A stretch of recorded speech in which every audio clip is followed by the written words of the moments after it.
Welcome everyone to a special episode with Dr. Alex Carle. I am so excited. And for those who don't know, Dr. Alex Carle won the recent Renton Prize in the last sitting of the primary exam earlier this year. And she's come on and is going to be running a session today on High Yield Pre-2013 short answer questions. Now, I found out about her just recently, just talking to sort of other consultants around the track, that she is a high performance athlete, used to be a professional cyclist, and that, she's been able to translate a lot of those skills into her preparation and performance in the primary exam. And I'm really excited to hear sort of some tips and tricks in terms of how she's done that. And look, the charity today that she will be raising funds for is Literacy for Life. And they are an Aboriginal-run charity training Aboriginal people to bring literacy to their communities. So without further ado, thank you, Alex, and I'll pass it over to you. Thank you all very much for coming in for the introduction there, Stan. As Stan mentioned, I thought we'd do some pre-2013 SAQs because I know that a lot of us look through the new curriculum stuff, but not all of us have the time to go through the earlier ones. However, there are certainly some earlier SAQs that line up with the stuff that we need to know in the curriculum. So we're going to go through a few of those today, and I'll also send through a document to Stan. I've gone through all the pre-2013 questions and picked out ones that I thought are probably good to have a quick look at just before the exam. Don't have to go into it in too much depth, but just to know that if you see them on the day, that it's something that you've seen before. And the idea for this, I hope it's useful this close to the exam. It came from my friend Sarah O'Brien, who sat the exam with me at the start of the year. So we can also blame her if we don't like it. So the topics we're going to go through, we'll do a little bit of CVS physiology, some renal stuff on potassium. We'll look at some pharmacology, particularly Clonidine, and then move on to some anti-platelet agents as well. So as I said, we'll go through 4 SAQs. I'll put the questions up and just give you 90 seconds for everyone just to write down a brief structure, and then I'll ask one person to share it with the group if you're happy to do it. If you don't want to, just say pass, it's no problem at all, and move on to the next person. We'll then run through the examiner's report. I'll show you one potential structure that you could use and just go through some of the key concepts. And then, as I said, I'll send through that extra document in case there's anything in pre-2013 SAQs that you'd like to have a look at. And if you have any questions or anything along the way, please feel free to interrupt me and we'll go from there.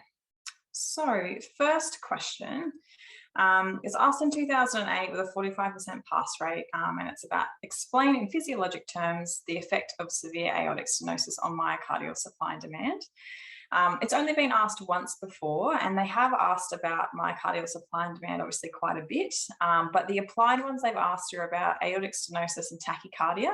And I think with the curriculum sort of tending a little bit more towards that applied physiology space, it might be worth having a bit of a look at, so we can go through that today. So I'll start the timer now. We'll give you 90 seconds, come up with a bit of a structure, and then I'll just ask someone to have a share when you're ready.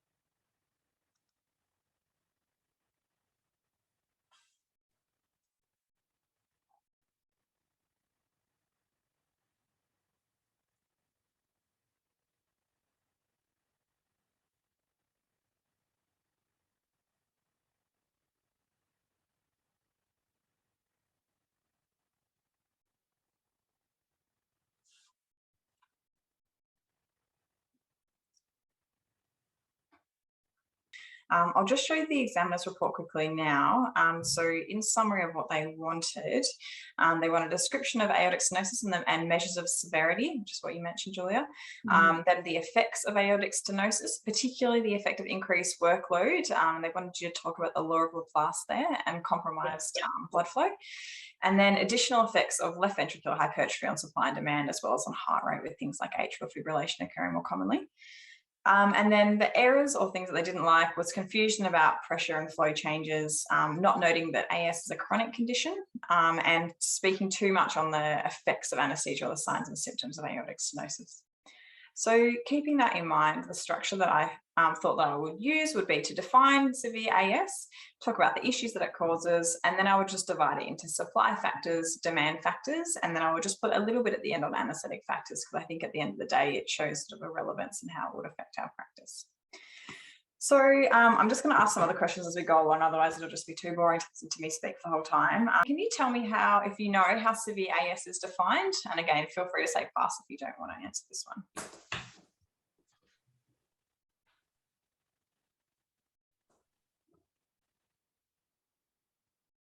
Perfect. So there's a few different ways to define it. This one's just from a journal article in the American Heart Association journal. And exactly like you said, the aortic valve area is one diagnostic criteria of less than 1 centimetre squared. And the reason I've popped that in bold and underline is that I think it's the nicest way to fit into resistance equations, and it doesn't sort of have to get you talking about mean pressure gradients or peak aortic velocity jets, which I personally don't know very much about at all. So I think the aortic valve area is probably the easiest one, and certainly the one that I've used going forwards in the answer to the question. So we've defined severe AS, then we can talk about the issues associated with it. So with the reduced aortic valve area, we're going to increase our resistance, because we know that resistance will increase as radius decreases. And that means that we're going to need a higher pressure for the same amount of flow. The equation that I've popped there in brackets is just the combination of ohms and the Hagen-Purcell equation. If you hate rearranging equations, me too, and you can always just draw the two equations separately. But I have put a little slide just at the end of the PowerPoint showing how I rearranged it. So if you want to combine the two, you can kind of do it easily. Now we know that if we need more pressure, we're more likely to get LV hypertrophy, and the remodeling can cause diastolic dysfunction.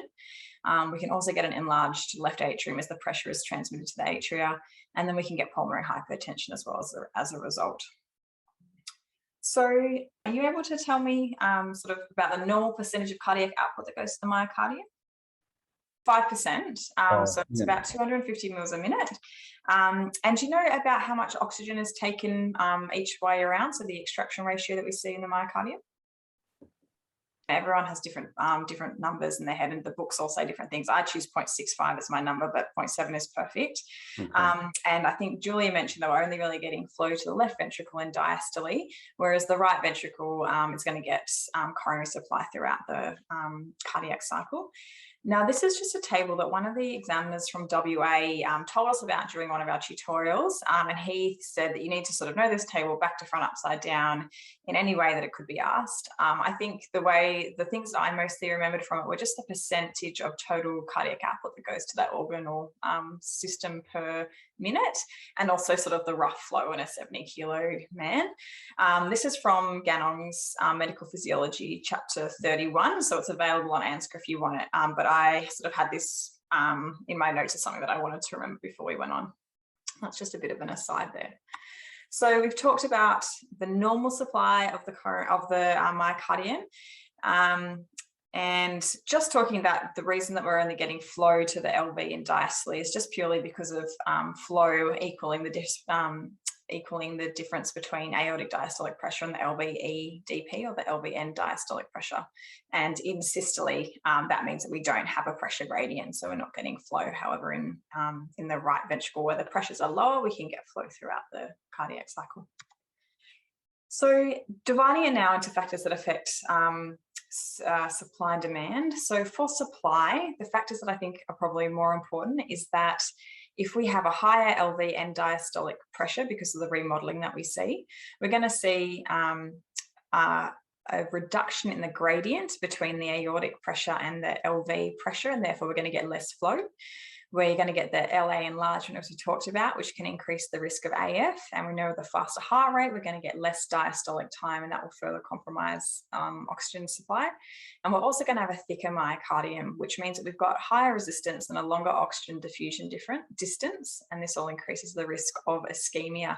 And I think just highlighting that you know that low O2 supply means ischemia. It's quite obvious, but it just shows that sort of rounding out of your understanding of physiology, I think.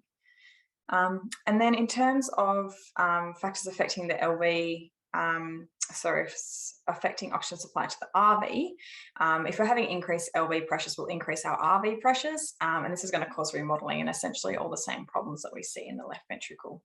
I've said here that autoregulation can increase supply, but that's only obviously if it's able to. And in a lot of our patients with aortic stenosis, they might also have calcific coronary artery disease, and it might make that metabolic autoregulation sort of suboptimal. So next question, how does severe AS affect myocardial oxygen demand? So in terms of demand, I've sort of divided afterload into two different types. This is from Deranged Physiology, who talks about sort of intrinsic afterload versus input impedance. And I think it's one of the best descriptions I've sort of had in terms of afterload about how it all links in together. So with wall tension or the intrinsic afterload, that equation there is saying that wall tension is proportional to the transmural pressure multiplied by the radius divided by the wall thickness. And we know that in aortic stenosis, if we're getting increased intraventricular pressures, because we're needing more pressure for the same flow, we're going to get higher wall tension. And that's going to be partially offset by increased thickness, but sort of not to the complete extent. So we're still going to get the increase in afterflow there with aortic stenosis. And we also know that with less valve area, we're going to get increased sort of input impedance, is what Deranged Physiology refers to it as. And that contains a number of different factors, such as arterial compliance and stuff in the systemic circulation. But for aortic stenosis, just know that you have decreased aortic valve area will increase your input impedance, and that's a second component of afterload that increases. And then exactly as you said, Annika, we see increased heart rate. We can see increased heart rate, which will increase the demand.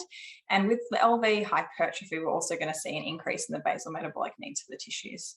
So all those factors will increase the demand of the heart. So anaesthetic factors, just pick a couple, and I think it's honestly a sentence or two each. You could choose something like drugs, where if you're getting sevoflurane-induced vasodilation, you'll have a lower diastolic blood pressure and therefore less coronary flow and diastole.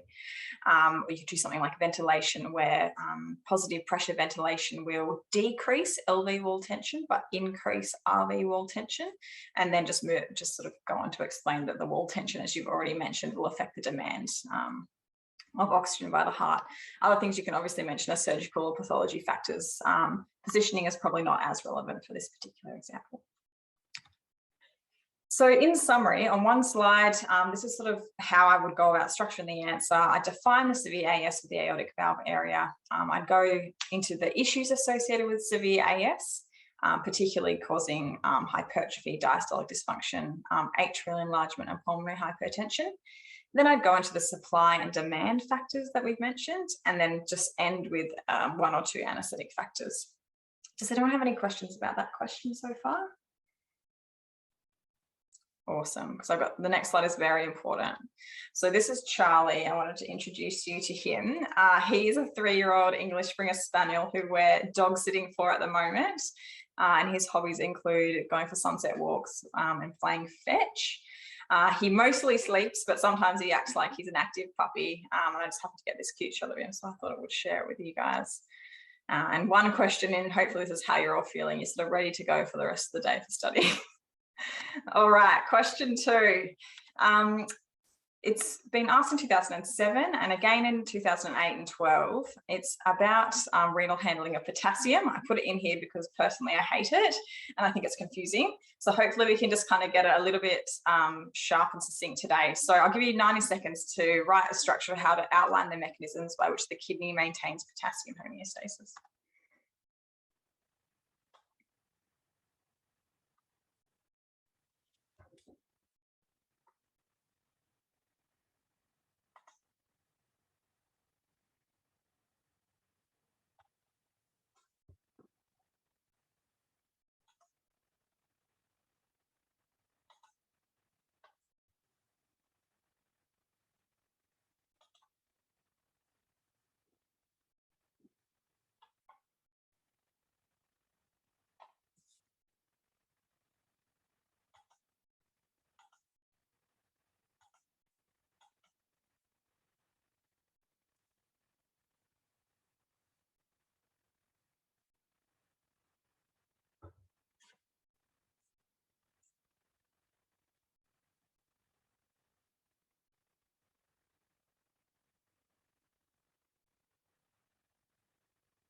Because this has been asked a couple of times, I've just gone through the 3 examiners' reports and pulled out the things they wanted and they didn't want. So the things that they want: normal, intracellular and extracellular potassium concentrations and why we need to tightly control it, the balance between intake and excretion, how we secrete and reabsorb potassium and where, and the recognition that secretion rather than reabsorption is what's regulated in terms of managing potassium homeostasis in the body.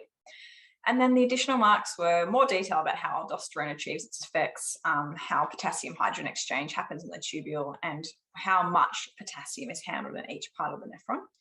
What they didn't want was elaborate, apparently, discussions on the determinants of glomerular filtration, detailed description on systemic control of aldosterone, although they did want you to acknowledge that plasma potassium levels will affect aldosterone levels and therefore have an effect on handling. They didn't want big information on the effects of drugs, lots of RAS information, or the effects of renal failure. So this is my general structure that I would do. So the normal values: filtration, reabsorption, secretion, and then I would put in just a tiny little bit on drugs and pathology, and you'll see how I've added it in there. It will probably add about 8 words to your SAQ, so quite easy to grab a couple of extra marks. And as we sort of know, the curriculum is moving a little bit more to that integrated marking system, I think. So it might be worth sort of just chucking a few points in for very little time. And I've literally just taken all this straight from Vander's and tried to get rid of all the extra information, just to get it nice and succinct down to the key points. Can you tell me what are the normal intracellular and extracellular fluid potassium concentrations? And why is tight control important for potassium levels? And is there a sort of a minimum amount of potassium that we need to ingest each day, or why not? And the reason that we need to take some potassium in is just because we have some compulsory excretion each day. So even though we can regulate it, we can't get it down to 0. All right, so looking at the filtration portions is probably the most straightforward part. To work out how much potassium is filtered per day, you just multiply the daily glomerular filtration rate of 180 litres multiplied by the plasma concentration, which is, say, 4 millimoles per litre, and that gives you around about 700 millimoles per day that's filtered at the glomerulus. In terms of reabsorption, we mentioned that secretion is what is the regulated portion of potassium handling. So the reabsorption is fairly fixed at about 95%. We see about 65% done in the PCT, and this is all passive. So this is like paracellular diffusion or solvent drag. The thick ascending loop of Henle, we see about 25% of potassium reabsorbed. And I always think of this as the furosemide multiporter because it's in the loop of Henle. It's a loop diuretic, and that just makes me actually remember it a little bit more. So that's our apical sodium potassium 2 chloride pump. And that's moving potassium back into the interstitial space, obviously. And then in the DCT and the medullary collecting duct, we have about 5% that's reabsorbed via the type A intercalated cells, and that's the hydrogen potassium ATPase, so the hydrogen potassium exchanger that they mentioned in the examiner's report. Can you tell me what's the difference between secretion and excretion? Secretion is just moving anything from the cytosol, the epithelial cells on the walls of the nephron into the tubule, and then excretion is removed from the body, so that's perfect. So how is potassium secretion handled in the nephron? I think in terms of how I've broken it up, mostly just in terms of the anatomical location, because I find that a little bit easier to remember. So as we mentioned, we have some compulsory secretion and some can be regulated. In terms of the late distal convoluted tubule, we're mostly seeing secretion via the ROM-K channels. And in the collecting duct, by the principal cells, we see the basolateral sodium potassium ATPase, which brings potassium into the cell, and then the apical ROM-K channels, which allows potassium to escape back into the filtrate. So this is one of the pictures from Vander's, and I've just circled the 2 important ones for this particular slide. I find myself getting a bit overwhelmed with those pictures of renal tubular cells with like 800 pumps and stuff on each side. So these are the 2 key ones here, where you have your sodium potassium ATPase on the basolateral side, which will bring potassium into the cell, and then the potassium will escape into the filtrate via the ROM-K channels. Also in the collecting duct, we also have some type 1 intercalated cells. Now, we mentioned type 1 intercalated cells when we were talking about reabsorbing potassium, and certainly that is their main role. But if we have conditions of high potassium loss, so for example, in very high potassium diets, then we see that there is movement of potassium into the cell via the basolateral sodium potassium chloride pumps. And then we have the apical BK channels. They're sometimes called big K or maxi K channels. And these are channels that only open when potassium excretion is very high. And this is another one from Vander's, a picture of a type A intercalated cell.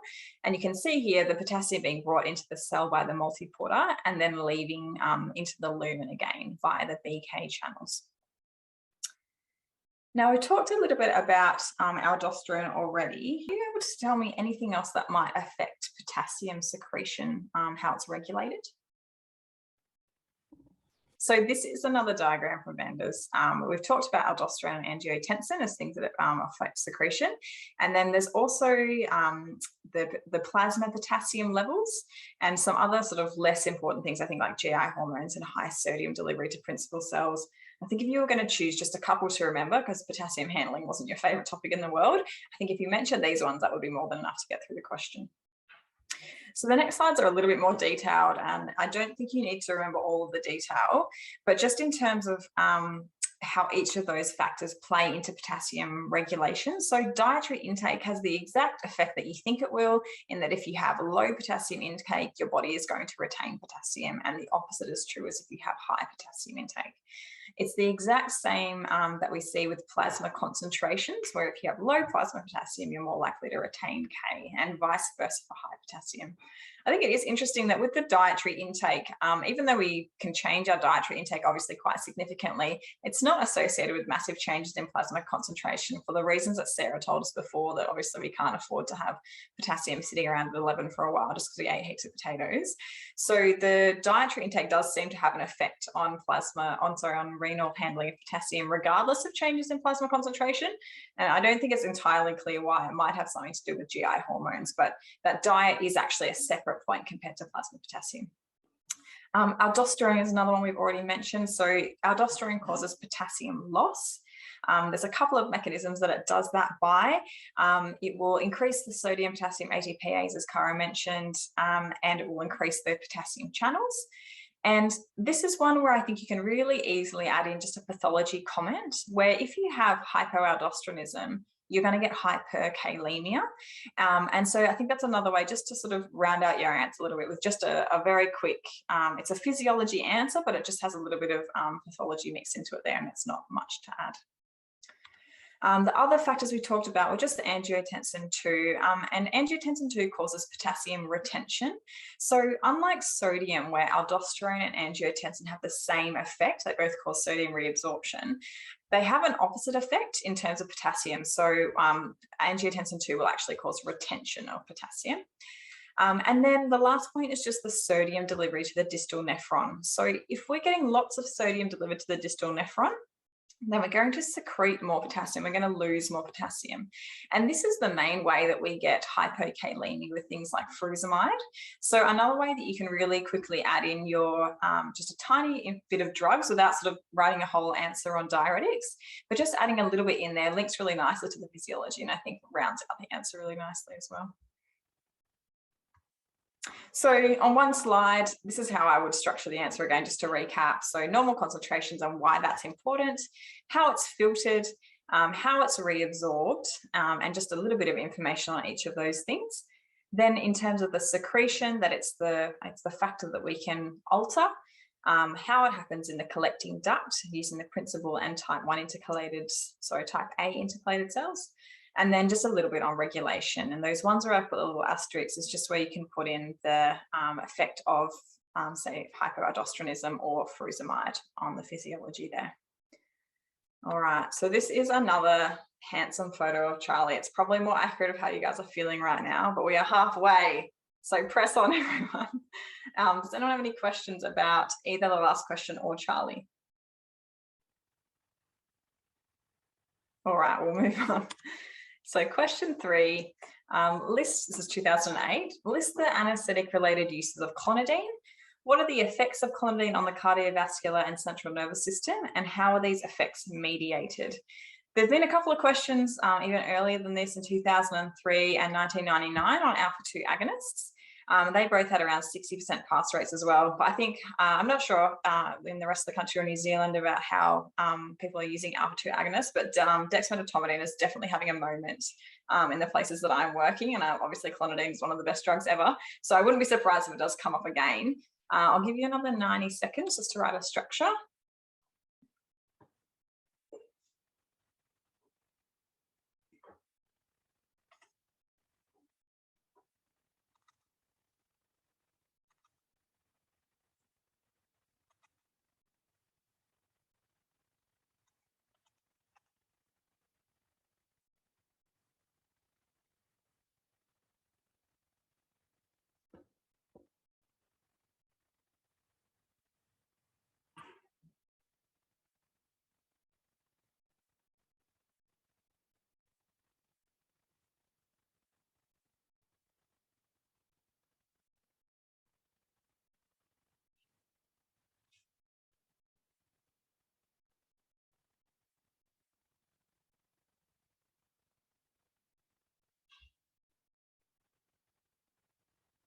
So in terms of the examiner's report, I just popped it up here. The things that they wanted again were a list of the anaesthetic uses, obviously, and he gave a really good list of things there. They also wanted to talk about the mechanism of action, how selective it is for alpha-2 versus alpha-1, and the expected cardiovascular effects, and particularly hypotension, bradycardia, and vasodilation. And then go on a little bit later in the examiner's report to talk about how the vasomotor effect is via inhibition centrally at the vasomotor center and causing less circulating catecholamines rather than a direct cardiac depression itself. They don't want you to say that you can use clonidine as a sole agent, and one of the key reasons for that is that it doesn't have reliable amnesia, and it's also not typically used as an anti-C allergog either. In terms of, this is the continued examiner's report. So we've already talked about how they talk about the central effects of the vasomotor center. They also want you to talk about the initial vasoconstriction, like you mentioned, Isabel, and that's via your alpha-1, but also your alpha-2 beta effects. And we'll talk about that a little bit later on as well. Also changes to the baroreceptor reflex, the CNS effects of the locus coeruleus, like you mentioned, as well as the effects on pain and sedation. And they don't want you just to sort of tell them everything you know about clonidine. This isn't one of those sort of describe the pharmacology of clonidine questions. So it is really that specific information that they're asking about. So this is a general structure, and really it's in the question for this one. It's not particularly challenging. You're going to list the uses, you're going to tell them the mechanism, and then talk about the CVS and CNS effects. So I think Isabel already did a really good job answering these. I think wherever you can subcategorize an answer, it's always really good. It makes marking it so easy. So I would just divide mine into pre-op, intra-op, post-op, and other uses for clonidine. So we've already mentioned pretty much all of these. I think intraoperatively, it's worth mentioning about the anesthetic sparing effect of clonidine, as well as the hemodynamic stability that it can give you during the case. And then post-op, the sort of lesser known things or less used things, I guess, is about shivering that we can use it for. And there's a question about whether or not it provides cardioprotection. It might reduce plasma, adrenaline, and noradrenaline levels and reduce perioperative myocardial ischemia, and thereby reduce cardiac morbidity and mortality. But I think there's no RCTs about it, so something that needs a little bit further work. And the other thing we can use it for, which I guess is kind of an anesthetic use, is just drug withdrawal. We use it a little bit on the pain round, I guess, in that context. So in terms of the mechanism of action, this is from Evers and Mays, this section. It talks about receptor agonism being alpha-2 to alpha-1 of about 220 to 1. And like you mentioned, Isabel, that's less than dexmedetomidine, which is about 1600 to 1. The alpha-2A effects is what typically causes our sedation, causes some analgesia and sympatholysis. The alpha-2B is what can cause our vasoconstriction. And that's important in clonidine with our initial transient hypotension. But I think it's also a really good point to note for dexmedetomidine, because if you say that you get a transient hypertension initially with dexmedetomidine, which you often do, and say it's because of alpha-1, I think it's very easy for an examiner in a Viva to say, well, didn't you just tell me it's sort of 1600 to 1 in terms of vasoconstriction? And the reason that you can still get the vasoconstriction despite it being very alpha-2 selective is because of its affected alpha-2B receptors. It's also useful there for the shivering and analgesia parts. And then alpha-2C, a minor point, you should probably immediately forget it. That's just about learning and stress response, and it's sort of not really exciting compared to what we're talking about. It does have a mild alpha-1 effect, which obviously causes vasoconstriction, and it also can antagonize some of the sedative effects of alpha-2 stimulation. The other main receptor that clonidine acts at is the imidazoline receptor. It's the I1 receptor, which is in the medulla. And the books are very vague on what it actually does. Some of them say it causes many of the effects of clonidine or some of the hemodynamic side effects. So I think you don't need to know a lot about it. I've tried to have a look through a good chunk of the recommended text and I can't find why, but just recognizing that many of the effects of clonidine can be via the imidazoline receptor, I think is worth noting. So in terms of the cardiovascular effects, we've talked about the transient hypertension and then the more pronounced hypotension as a result of vasodilation. And that's again because of the vasomotor center effects, not because of any direct negative inotropy. And even though we do get a hypotension with clonidine use, we do tend to overall increase cardiac output when it's used under anaesthesia. In terms of it causing bradycardia, it's got some sort of vagomimetic actions, blocks the cardioaccelerator nerve, and that reduces tachycardia. And it has sort of some complicated effects on the baroreceptor reflex. It does tend to shift the set point a bit lower. So you would have a lower heart rate for a given blood pressure compared to if you weren't on clonidine. But changes in the blood pressure from the new set point may cause sort of larger amplitude changes in heart rate. So it's a little bit complex. I think if you just said that, you know, it shifts the set point lower, that would be a very reasonable thing to write in the exam. Wouldn't take up too much time. The hemodynamic stability we mentioned is basically because you're getting less of an SNS response to your stimulation during surgery. And we've talked a little bit about cardio protection as well. In terms of analgesia, so it tends to affect, like you mentioned, at the spinal cord, but also the locus coeruleus. So at the locus coeruleus, and that's what this picture here is demonstrating, it tends to increase the descending inhibition of the ascending nociceptive inputs. So by binding at the locus coeruleus to the alpha-2 receptors, you're getting noradrenaline released from the descending inhibitory tract, and that's going to bind to the primary afferent neurons to inhibit glutamate release. So basically, activation of the locus coeruleus tends to increase the descending pathways. And then at the spinal cord itself, we'll get direct activation of the presynaptic alpha-2 receptors, which will also have an analgesic effect. In terms of the sedation, we get binding again at the alpha-2A receptor, which is where it causes most of its effect. It can get at about a 25 to 40% anesthetic sparing effect, and that's in contrast to dexmedetomidine, which is up to around 90% max sparing. So it will reduce your anesthetic requirements somewhat, and that's probably also got something to do with analgesic benefit as well as its sedating effects. And as you've already mentioned, the EEG does tend to have that sleep-like pattern, which is different to the other sedatives, which has already been mentioned. In terms of a few more CNS effects, it does have the anti-shivering effect, which seems to be by alteration of the thermoregulatory control, and then the various sort of vague referral to the imidazoline receptor, which it binds somewhere in the brainstem allegedly, and it causes some of the effects. So this is just the one slide here. If I was going to recap, that I would list the anaesthetic uses and I'd subdivide that into pre, intra and post-op and just the withdrawal side of things as well. I talk about the mechanism of action briefly for each of the subtypes, particularly alpha-2A and alpha-2B and alpha-1. I probably wouldn't even bother with alpha-2C. I just put it in there for completeness.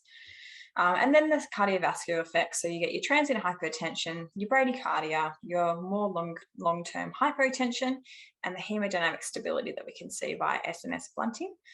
And then the CNS effects, the main three being the analgesia, sedation, and anti-shivering. And then you could also put in some of those respiratory points that you mentioned, Tiff, as well, if you'd like. All right, we're in our last question, and I think that this photo of Charlie really resonated with me during the primary exam. Slightly disheveled, exhausted. He's been running around all day chasing a ball in the garden, but I think we can all relate to exactly how tired he looks, and his nice little mullet there as well. So our fourth question, this was asked in 2005, 68% pass mark, and again in 2008. List the anti-platelet agents and outline their mechanism of action adverse effects, mode of elimination, and duration of action. I think these are drugs that our patients are on all the time, and we need to think about a little bit. And it's a fairly easy question to mark, I would imagine, so I wouldn't be surprised if it could pop up in the future at some point.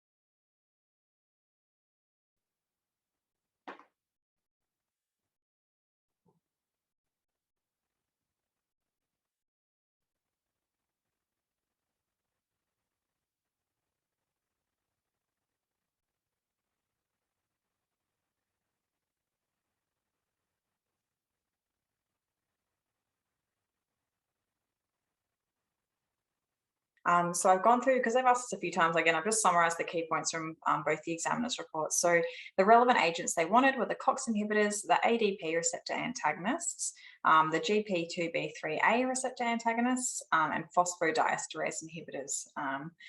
They talked about a table as well in terms of addressing the components of the question and talking about the reversibility or not and the implications of this and the side effects other than bleeding. So I think it is obviously all these agents have increased bleeding risk, but talking about which ones have a higher bleeding risk and things other than just bleeding is important as well to get your marks. They talked about additional marks in terms of an explanation of how the drug action interferes with platelet function. And often I think this is a really easy thing to miss off. You just, you draw your arrows and you say, well, this drug inhibits, the PTY12 receptor, arrow bleeding. But if you can just say exactly what inhibiting the the GP2A3B does in terms of how it actually affects platelet function, then I think that's an extra mark and it's something that's really easy to achieve. And I've done that in the examples that I've talked about, so you can have a look at that. And they also said you could talk about heparin or dextrans or thrombin inhibitors or prostacyclin or NSAIDs, although they do say on a subsequent examiner's report that talking about drugs like NSAIDs where there was a side effect of platelet inhibition was not rewarded with marks. So I think there's a fair bit to write anyway in this question. You can probably just stick to the core ones that are used for that purpose. They don't want you to talk about the side effects, like I mentioned, in terms of other drugs, and they don't want you to talk sort of exclusively about, say, aspirin or clopidogrel at the expense of discussing other drugs. I think this is definitely a question where you could run into trouble a little bit with timing. If you sort of started writing about aspirin and you just knew so much about it and you accidentally spent 5 minutes on it, and then you had to scramble through the rest of the question. So one, just to sort of keep an eye on time during the question, I think. So in terms of the general structure, I know they talked about using a table. For me, I wouldn't use a table as such, just because there's too many headings to fit across the top of the page. And I feel like I'd be sort of jammed in there to make it as an actual table, but I would just have it as a dot point, and I'll show you on the next slide sort of how I would structure it. And then the question tells you how to structure it. You need your mechanism, adverse effects, mode of elimination, and the duration of action. The Hemmings and Egan chapter on antiplatelet agents, I think, is the best resource for this one, and that's where I've got my information from for the slides. So as I mentioned, I wouldn't do a table itself, but I would probably set my page up something like this, where I would just, the first time I wrote out, mechanism, side effects, elimination, duration, and then I put in little brackets about how I'm going to annotate that for my subsequent answers. And then you just need to scribble down a couple of letters for each drug. And I think that just means you don't have to jam everything into a tiny page on the exam paper. Now, the examiner's report mentioned this figure in Katzung, which I think is this one. So they talked about it as a particular page, but I don't know what reference that was, and I don't have a physical book. So I had a look on the chapter, and this is from chapter 34, figure 34.3 in the Katzung book, which is available on the ANSC website. And they talked about this being one of the summary images that some people put in their exam. And I think, honestly, if you know this about the how platelets work, I think that's pretty much everything you need to do. I had a little picture of this stuck on the other side of my shower screen with other key bits that I was trying to remember before the exam, which is an idea I stole from one of the girls who I studied with, Liz. So if something like this doesn't stick in your head, you can put it somewhere that you look at a lot, like the shower screen, and try and get some of it to stick in your head if that works for you. So just quickly going through aspirin, it basically will cause a permanent acetylation of the COX enzyme, which means you can't make thromboxane A2. And that means with less thromboxane A2, you're going to get less aggregation and less vasoconstriction. So in terms of the diagram we looked at before, this is where aspirin is working. And just putting in that reduction in aggregation and vasoconstriction is that thing that the examiner's report said you'd get extra marks for. And I think it's a really easy thing to do. Are you able to tell me what are some of the side effects of aspirin? The other ones I would just say is just about respiratory, the potential to trigger asthma. And then in pediatric patients, the risk of Reye syndrome, particularly in really young kids and babies. I think it's worth, when you're just writing bleeding for whichever agent you do first, just say it's common to all agents. And I think, as Lou mentioned, you can put in something about there being, pharmacokinetic and pharmacodynamic factors that could affect it in terms of things like drug interaction, using dual agents or using antiplatelet with anticoagulants, increasing the bleeding risk.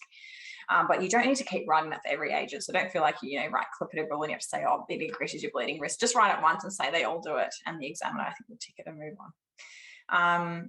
In terms of the elimination of aspirin, it's hydrolyzed to salicylate, the liver conjugates it, and then it's excreted renally. Even though the half-life in the plasma is only 20 minutes, as we mentioned, the duration is the lifespan of a platelet, which is somewhere around 5 to 10 days, and that's because they can't create new COX enzymes. It's interesting that in Hemings-Negan, they actually say that you only need about 20 to 30% of a normal platelet function to have normal bleeding times. And they say that around 10 to 20% of platelets are replaced each day. So in theory, if you withhold your aspirin, for 48 hours, it should have a normal hemostatic function. I'd be a little cautious saying that in the exam. It feels like a trap because no one withholds aspirin for 2 days. But just an interesting point that that's what they say in Hemings-Negan. Can you tell me why aspirin would reduce thromboxane A2 more so than PGI2, prostacyclin?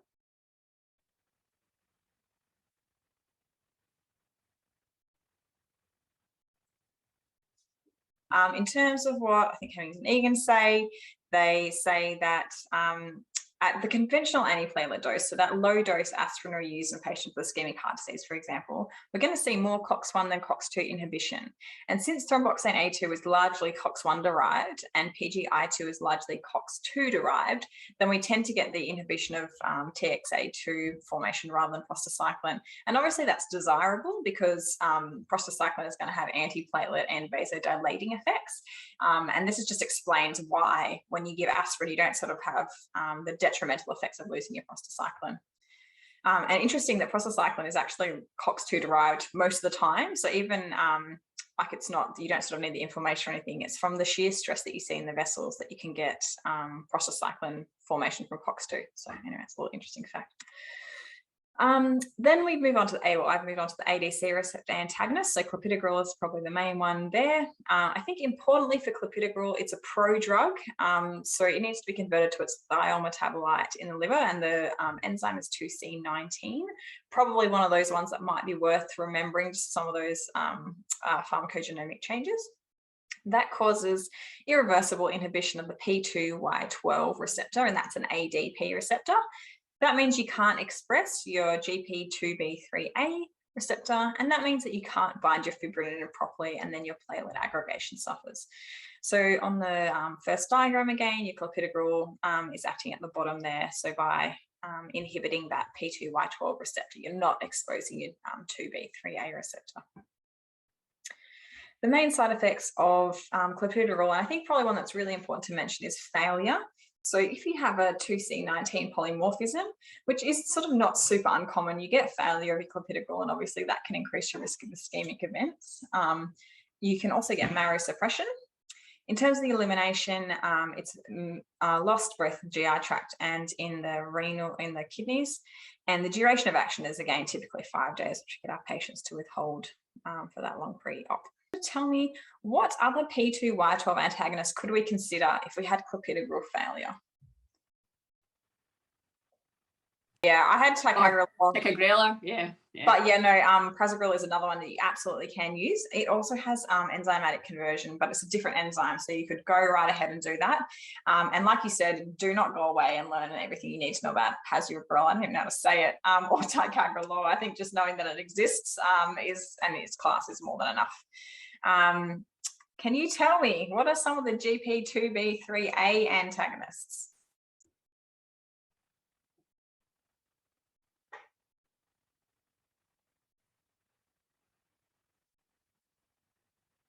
So yeah, you've got your rituximab, which is obviously a monoclonal antibody, and it's a non-competitive antagonist, and your tyrosine, which is a competitive antagonist. And this is them hanging out on that diagram that we mentioned before. Now, these are definitely the drugs that you don't need to know a lot about. I think a very cursory understanding of them is completely fine. A few side effects that you can mention for rituximab, because you can get formation of antibodies in response to the antibodies, you can get hypersensitivity or thrombocytopenia and less effect when you're giving the drug at repeated intervals. Because it's an antibody, it's proteolyzed by the reticular endothelial system, and it lasts the effect lasts about 1 to 2 days. In terms of tyrosine, I was trying to dig up any information about a side effect. One that happened to pop up was bradycardia. I don't think you need to remember that. And it's largely eliminated unchanged with the duration of 4 to 8 hours. Because it's eliminated unchanged, this is one of those drugs where you could say reduce dose in renal failure, and you look like you know how to dose adjust tyrosine, but you just know that actually it's eliminated unchanged. So it just makes you look smart, even if you're not entirely sure on how you would adjust tyrosine in renal failure patients. And finally, or not quite finally, but almost finally, the phosphodiesterase inhibitors like dipyridinol. So it will reversibly inhibit phosphodiesterase and also may reduce the uptake of adenosine. And this changes inhibits platelet shape change. And this means that you can't expose your G2A3B receptor. So then it just has all the effects of the 2A3B drugs that we've already talked about, but that's how it actually affects it. Side effects: hypotension, headache, bronchospasm. It's eliminated in the bile and lasts about 1 to 2 days. And then finally, the dextrans, just because they mentioned in the examiner's report. So its main mechanism seems to be a reduction of 1 Willebrand factor, more than you would expect based on just dilution alone, and that causes less platelet adhesion. You can get anaphylaxis with it, and obviously fluid overload.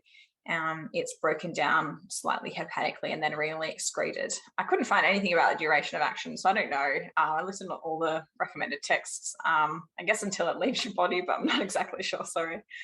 And then for the summary for this one, I've just popped it in a table just because I think it's the easiest way to get the information across, even though it might not be easiest to actually do that in the exam itself. But that's just a bit of a summary if you want to have a bit of a look at it. All right, and that is it. The only other ones that I have here is just the little equation that I talked about, combining ohms and the Hagen-Fasay equation, if you hate rearranging things. And then these are just the main references that I use for these questions. Does anyone have any questions at all on any of those?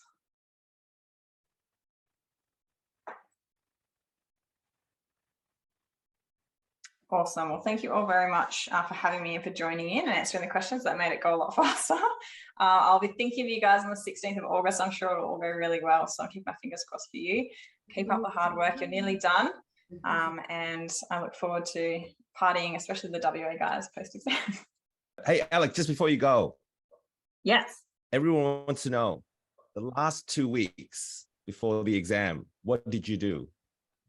What did I do? So I had 2 weeks off before the exam. So I had, if I go back from like exam day, I had the week before off, then I went back to work for a week, and then I had the week before that off.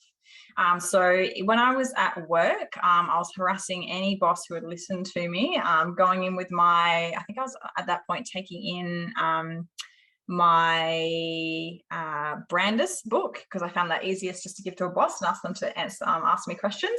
So I was doing that, and I'd also have a few little flashcards in my pocket where if with everything was going well in theatre, I could just whip them out and have a look at a few SAQ structures.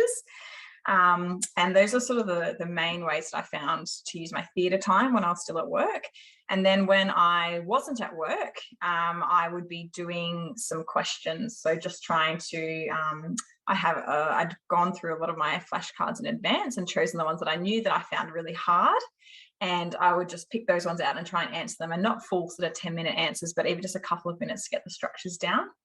And I think just doing that active work is really important, because I find if I just sit there, read notes, you like pat yourself on the back and think that you know stuff really well. But by doing it actively, you really identify what you don't know. So I did that. And then in my final week, I went through all the MCQs that I'd sort of found and noted down to be tricky, and where I'd had answers written down for them, just to refresh the ones that I knew that I'd forget. And then I also went through my SAQ flashcards. So particularly for the last sort of 2 days before the exam, I'd written down flashcards with model answers for all the previous questions. And this wasn't active at this point, it was quite passive. I just read the question and quickly revised the answer. And that was just to make sure that things that I hadn't thought about for a while, if you hadn't thought about the kidney for a couple of weeks, just to make sure it was fresh. And it meant that the day that I walked into the exam, I was like, oh, relax, you've looked at everything sort of from the whole year in the last 2 days. And it's certainly not in detail, but it just kind of jogged my memory. And even if it wasn't particularly helpful, it made me feel good about it. And so it's a bit of a confidence game as well. So just something to be like, oh yeah, I've looked at endocrine. They asked me something about the hypothalamus. I roughly know what it does. Yeah, so that's how I sort of structured it.